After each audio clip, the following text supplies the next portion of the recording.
Users of Reddit, what is a dead giveaway someone is not to be screwed with? I worked in an inpatient psych hospital for 5 years. The people I feared the most were average build 20-35-year-old white dudes coming down off of meth-induced psychosis. They were always wiry. They didn't feel pain, they had no regard for your safety, and a ton of energy. My worst nightmare to restrain. Skinny little wrists would always get out of the straps. There was no reasoning with them. For me it's just any adult in a psych ward. I was at a few inpatient psych wards when I was a teen, so I was in the adolescent units. In order to get to the unit, you had to walk through the adult inpatient. That stuff was scary. Honestly, most adult psych patients are harmless. In fact, they are more likely to be the victim of a violent crime as opposed to being a perpetrator of a violent crime. With that being said, I have gotten fricked up by patients. 1000-yard/disassociated stare, especially when in a confrontation. That person is not all there, and when they go they will go. I remember that stare. A quiet kid in my grade school had it. No one bullied him, he was quiet and seemed to like being alone. One year there was a new kid who joined our school and he was clearly the bully in his last school. He immediately started picking on that quiet kid and we were all like, oh, leave him alone, he's cool, just likes to be by himself. The new kid kept picking on him till the quiet kid snapped, and holy crap, it was honestly terrifying at one point. He wasn't winning the whole time. I don't even think he had fought before, but I could tell he would have used that metal compass tool from math class as a weapon if one were in hand reach. Since then that disassociated stare always sticks out to me when I see it occasionally in random adults on the subway, etc. I had this when I was going through a severe mental illness episode. I probably would have just curled up in a fetal position if anyone messed with me. When they tried to diffuse the situation instead of talking crap. The key to this one is confidence in their approach. If someone can calmly collect themselves to diffuse a situation, it means they'd prefer not to scuffle, but in a way that insinuates that they aren't worried about the outcome of that scenario. One of the most well-trained fighters I ever met started out fighting in the streets before professional training. He never, ever wanted to fight, would diffuse, deflect, whatever it took to avoid the fight. There are plenty of tough guys out there who advise running away from most conflicts. Here, I found it. I don't mean it sarcastically when I say, tough guys. Jocko is a tough guy. There's just a way that some people carry themselves. As a tiny nerd in 8th grade, I accidentally became friends with a 7th grader from a very rough background. That was the moment I stopped being bullied, and my buddy genuinely never did a thing. I knew he was involved in some horrific violence, but in the time we spent together, he never put his hands on anyone. Basically, the moment he turned to the offending person and assumed that posture and that stare, the argument was over. So I remembered that forever. And now whenever I see people carry themselves like that, I assume they're hardcore. That's funny, I had a friend like that too. It's almost like an aura that some people have, like they know something you don't. All I know is that if I ever went to war, 1D want him with me, haha. That aura is kind of like the 100-yard stare. I think it's often a form of PTSD from people who grow up in or are forced to spend time in extremely violent environments, where people have little or nothing to lose and see that violence is the only way to get what they want or avoid being the victim of someone else in that environment who wants something from them. That aura is the result of spending time in something like a state of nature, a state where human relationships are governed by those who can apply violence more effectively to get what they want from the other. In extremely violent environments, there are only two kinds of people, predators and prey. Growing up in or spending time in an environment like that does tremendous psychological harm to people. There are few things more frightening than realizing a person has nothing to lose and knows how to use violence to get what they want. Even those who are trained and experienced fighters often don't stand a chance in the long run, because the person with nothing to lose doesn't care about fighting. They'll blast you, stab you, gouge you, or just get the drop on you. If none of those things, don't leave them alive, cause they will come back at you. That's why you see people in rough neighborhoods stomping other people out even after they've landed a knockout blow. They've learned that you don't leave a person capable of getting back up, because chances are you will get shot in the back walking away from what you thought was a victory. They meet the two conditions: they have nothing to lose except their life and are schooled in violence, having seen people walk away from a fight they won only to get shot in the back or later that day. They don't care about going to prison for murder. Better tried by 12 than carried by 6 are the motto and natural posture of those who have this aura. Cauliflower ear. Or a necklace made of cauliflower ears. You can't run from this war, soldier. Not under my command. You're growing weak. You should have taken your medication. The biggest giveaway for me has always been someone looking around in a situation where they are about to have to fight a person in their face yelling or posturing at them, and they aren't looking at that person at all, but are instead looking over the moor around past them. That is someone who is about to mess another person up. If you are ever mad at someone or shouting at someone, and they start looking past you, behind you, or to the sides, you are about to get messed up. I did some bouncing, and just in general a lot of dudes do this wildman performance like some kind of zoo animal where they wave their arms etc. but never get within legally liable assault distance. The people who will hurt you up do not broadcast that stuff. I was on the wrestling team all 4 years of high school, and this is 100% it. Bouncy opponent, cool, it'll be a fun, grappler of a match. Are they moving like a panther? You're about to get wrecked.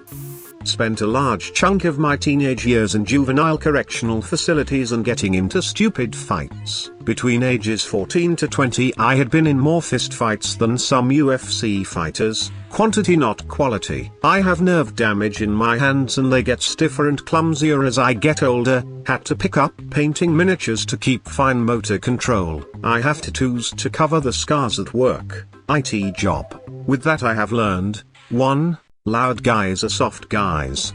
They want to be loved and accepted, but start stuff out of fear they'll be rejected or as a reaction to rejection. 2. Cauliflower ear. They probably know what they're doing. Avoid unless you're a seasoned fighter or also know what you're doing. 3. Smart guys. They might not be the fastest or strongest, but they've learned the kinetics of fighting, momentum, balance, and gravity. One kid kept a hand towel near him at all times and used it in a fight and almost killed another kid once, caught his arm when he swung, wrapped, twisted, and flung him into a toilet and gave him a concussion. 4. Guys that walked slow and never broke eye contact. They weren't afraid of anything and more often than not had a high pain tolerance, usually pretty quiet. 5. Bulky, muscular guys aren't always good fighters, but if they caught you lacking, it was lights out. Most importantly though, I learned you don't mess with anybody. The wiry funny guy always cracking jokes could be the one who take you out of your body, and some people can just snap. The guy that gets fricked with can be the one that pops, and that adrenaline rush gave the burst of strength to suplex you into a concrete bench. Be kind to everyone until you're forced to not be so kind. Didn't expect this kind of reaction lol. Thank you so much everyone for the kind words and awards. My experience was pretty brutal, but it taught me a lot about what it means to truly be a kind person and to be stoic in adversity. Also that those injuries might heal when you're young, but they creep back up in weird ways as you age lol. Hands. You look at the hands. If the knuckles are all chewed up on a big set of meat hooks, that dude has punched quite a few things and people. Also never fight stupid people. They don't know when to stop. These motherfrickers will just keep pounding your face until it's mush. To add to this, chewed up knuckles but still reasonably well spoken. If he's playing with a full deck of cards, he likely hasn't suffered nearly as many concussions as he's delivered. Yep, the most skilled guys with messed up hands are usually the ones who avoid the most fights because they know the physical and legal consequences. The dumb guys who couldn't take a skilled guy in a fight if he had 2 broken arms and no eyes are the ones who'll go at it the first chance they get as hard as they can. Never mess around with the person who is calmly minding their own business while everyone is freaking out, highly tense. That person's seen some stuff. Conversely, you shouldn't mess around with someone who is seemingly nervous in a calm situation. They have also seen some stuff. I remember seeing this girl. She was a high-strung mess of a person, who just wanted to sit alone for lunch and chill by herself. She literally went to eat outside during the winter BC. The boys kept messing with her and picking on her. At some point, one of the guys tried to grab her arm, and I kid you not, she turned around and automatically beat the crap out of him. Didn't miss a beat, and this dude was allegedly sent to the hospital. Happened years ago in middle school. She was always a nervous wreck, but since then, no one messed with her. This is me. Nervous in calm situations and calm in nerve-wracking situations. Makes everyone uncomfortable and I don't know how to change. But never lost a fight, and won every single one without throwing a punch. Usually quiet, calm when confronted. The phrase "the loudest one in the room is the one who is scared the most" is usually true. Yeah, and they move slowly and are taking everything in. Very little escapes them. Disagree. Not because the types you're describing can't hold their own, but in my opinion, the worst type of person to screw with are the insecure, ready to fly off their handle and do something short-sighted types. They're unpredictable, don't back down, even when all logic and reason screams to escalate situations foolishly to get the upper hand, and they're just idiots. They might not be the toughest, or even close to it, but fighting with idiots, or getting one's back up against you, is a no-win. Sadly, that's not universal. I worked event security. I've seen a loud person that you thought would go down in a second wreck people twice their size. I've seen the quiet big guy step in and get dropped. Life is really just a crapshoot. When you talk to one about their trauma and they talk about it like it's a normal, everyday occurrence, probably means they have been screwed up and have way more willpower. Oh oof, my partner and I were talking yesterday and she asked if my siblings and I were hit as kids. I chuckled and was like, well, of course, we got hit, as the saying goes, like a tambourine at a Pentecostal church. She just looked at me genuinely aghast and was like, are you going to be okay? I realized that yeah, we're from different races, different socioeconomic strata and different home composition, and perhaps I should be a bit more mindful of how that comes across to someone who never had a hand laid on them once as a child. Lol, do you remember the ball and paddle toy? The ball comes off after it's bought at my house. You are the product of millions of years of evolution, and much of it has been honed to subconsciously recognize danger. Trust your instincts. If red lights are flashing in the corner of your vision and a warning klaxon is sounding, even if you can't articulate or understand why you should be frightened of the person or situation confronting you, listen to your instincts. Many people have gone hog-wild in this comment section with some strange takes, but the most obvious and probably helpful bit of advice that I learned from years of bouncing hasn't been mentioned once. As far as I can tell, if you're drunk, and the person you're considering screwing with is sober, you're probably in big trouble. The tenths of a second, or more, in reaction time you're losing is catastrophic. Absolutely sage advice. My example of this is when my friends and I were at a large college party. These random dudes show up outside. There was like 5 of them. They were starting conversations and seemed nice, but I knew something was up with these guys. They didn't fit in and weren't genuine. I could tell they had ulterior motives. Told my friends, let's get out of here. Something's not right. After some convincing, about 10 of us roll out and head home. The dudes ended up leaving around the same time, but I knew they would be back. Next day I find out the guy whose house this party was at got shot later that night by those dudes. He survived but had a couple extra holes in him.